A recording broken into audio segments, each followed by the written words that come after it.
Goodbye, Kimmie. Sometimes I feel that I opened the gift box called parenthood too quickly and lost the instruction manual. Somehow, I was put in command of a vessel called childhood, and I'm supposed to have all the answers.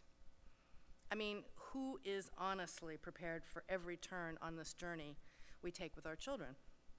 As commander of the vessel, I make the tough calls and hope, really hope, that my kids don't end up harboring horrific repressed memories, or worse, create inspiration for a movie starring Lindsay Lohan.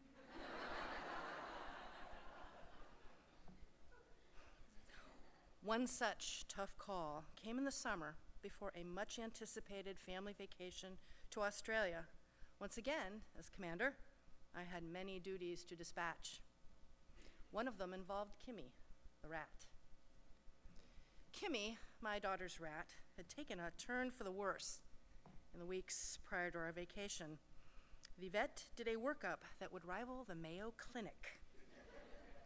And in the end, the vet informed us with what amounted to, "It's coitins for that rat." I saved the Jimmy Cagney imitation later for my husband, who, thank God, still finds me occasionally funny and frequently irreverent.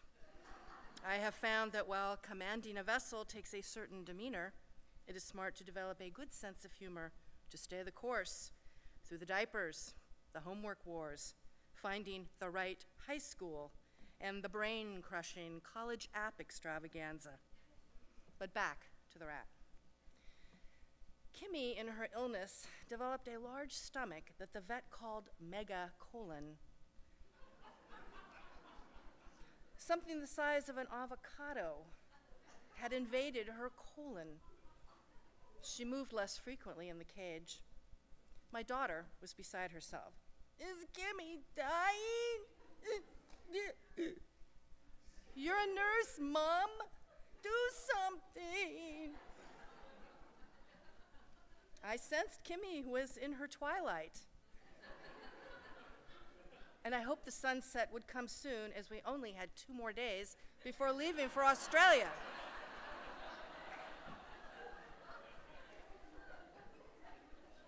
As in most romantic novels and certain disaster movies, the sunset was taking an eternity. The lady at the place where we boarded our cat offered to keep Kimmie for 4 weeks. We were gone. I didn't know which was worse for the rat, a megacolon or trapped in a cage with 50 cats surrounding them. And at $20 a day, I told the nice cat lady we'd make other arrangements. Meanwhile, Kimmie continued to enlarge, and I began to fear that she would explode. In the middle of the night, spraying rat innards all over my daughter. I had nightmares of the screams, the racing to her room, the pulling the rat innards off her face while calculating the carpet cleaning costs from Safeway. For this is what mothers do as commanders of the vessel called childhood: calculate the cost and tears of a dead rat while strategizing tax refunds and refinancing a mortgage, while doing an internet search for a science project idea, and while deciding, yes, once and for all, that bathing suit doesn't look so bad on my big butt. Mothers also decide the fates of pets.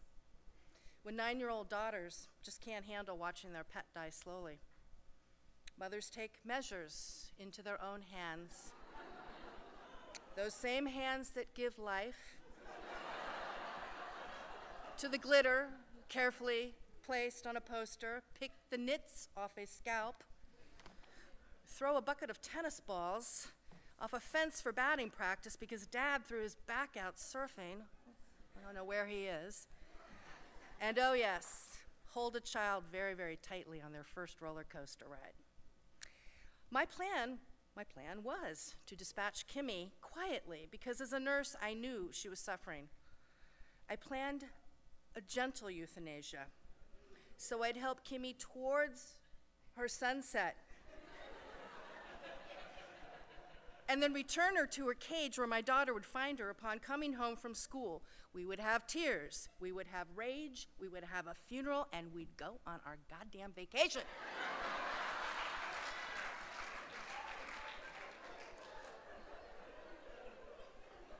Now, for those of you with soft spots for rats with megacolons, please cover your ears now.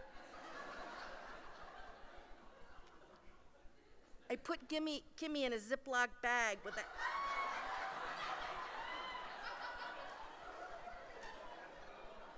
a handful of vodka-soaked cotton balls. The vodka was for sedation.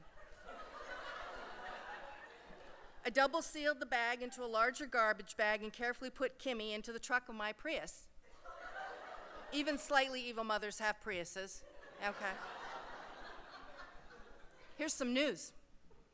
Ziploc bags do not suffocate small animals. It's impossible.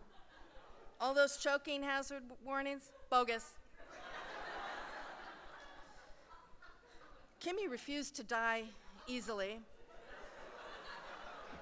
Strong Norwegian stock, possibly. I kept on driving north out of town, hoping that Kimmie would go towards the light real soon, because I had to pick up the kids at school.